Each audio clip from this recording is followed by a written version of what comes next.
Hey everybody, I'm Graeme Boyd, Xbox Live's AC Bongos, and I am here at Turn 10 Studios with creative director Dan Greenawalt. How are you, Dan? I'm doing well. Good. So I want to hear about how Forza Motorsport 5 is using the new generation powers of Xbox One and also the power of the cloud as well. The cloud allows us to move learning AI into the cloud and make it more like big data. Having that AI be less like AI and actually more like real people.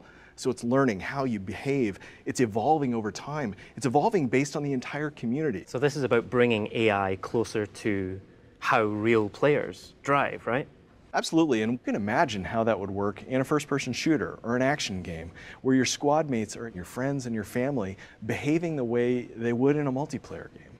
You also get worlds that could have evolved based on my actions and your actions, where destroying buildings or running a tank across a street actually has an effect in your world and my world, and we can play asynchronously. It allows you to create your own game just through your behavior. It's a conversation between us and the community. That's something I don't think gets talked about a lot, and I'm really excited about because community is the heart of Forza, but it's also the heart of great gaming. Drivatar is something that's been in Forza Motorsport for a long time, but in Forza Motorsport 5, because of the cloud, it's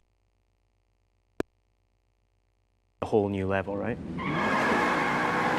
This one is actually all new. It's got the same name, and it still is a learning network. But the cloud allowed us to totally revamp it, rethink the entire problem. So what this system does is looks at how you drive, the behaviors you do, and it brings that up into the cloud and crunches on those numbers and builds a profile. It builds an avatar that races for you against the world, against your friends and family. But there's also a benefit to me as a player, right? My Drivatar is out there racing even when I'm not playing on my Xbox One. When you boot the game back up, you start playing, you're going to get a report on the type of work that Drivatar was doing. So in many ways, you never stop playing. And also, because your friends are coming into your race, you never race alone. You're telling me that Drivatar evolves over time. So if I, as a Forza player, get better, my Drivatar is going to know that and get better as well, right? Yes, as you get better as a player, as you advance, it is going to learn how you drive and it's going to update. But also, the system, the cloud, it's like big data, it's like search, it learns from the entire world. So as it gets more and more people playing, it's going to learn new behavior. So that means we've seen behavior that we didn't teach it to do. Driving 3 abreast through a corner, faking people out, and that's what's so exciting. So the system you're going to race at launch day is different than the system a week, 2 weeks, 3 weeks later. So what other benefits is cloud bringing to multiplayer in Forza 5? Now it's almost effortless for developers to hook up dedicated servers and give you higher quality matches where you have less lag, you have very quick pickup times, and you can just get in, sit down, and play. So playing someone from another part of the world, you've got a dedicated server, the lag doesn't nail you down.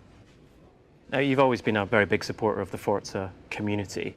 What does the cloud allow you to do now to support that community even more?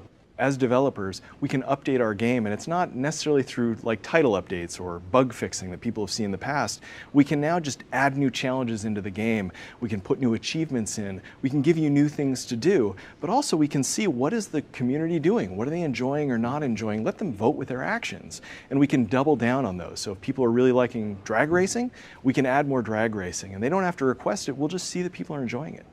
Dan, thank you very much. I cannot wait to see how things evolve. Thank you. Thanks, Graeme.